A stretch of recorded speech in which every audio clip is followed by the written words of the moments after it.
অয়ন ছোটবেলা থেকেই বড় স্বপ্ন দেখত।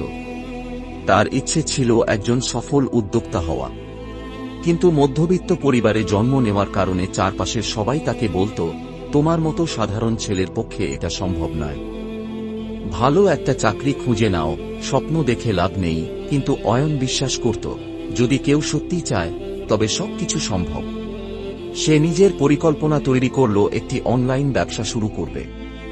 কিন্তু সমস্যা একটাই, তার হাতে কোনো বড় মূলধন ছিল না। অয়ন ভয় না পেয়ে ছোট আকারে শুরু করল। সে ইউটিউব থেকে ব্যবসার কৌশল শিখতে লাগল, নিজের দক্ষতা বাড়াল এবং ধীরে ধীরে ছোট ছোট পণ্য অনলাইনে বিক্রি করা শুরু করল। প্রথম দিকে খুব বেশি বিক্রি হচ্ছিল না, লোকে তার পণ্যের মান নিয়েও সন্দেহ করত। একদিন তার এক পরিচিত ব্যক্তি হাসতে হাসতে বলল, এগুলো করে কোনো লাভ নেই, সময় নষ্ট করতেছ। অয়ন একটু কষ্ট পেল, কিন্তু সে জানত সফলতা একদিনেই আসে না।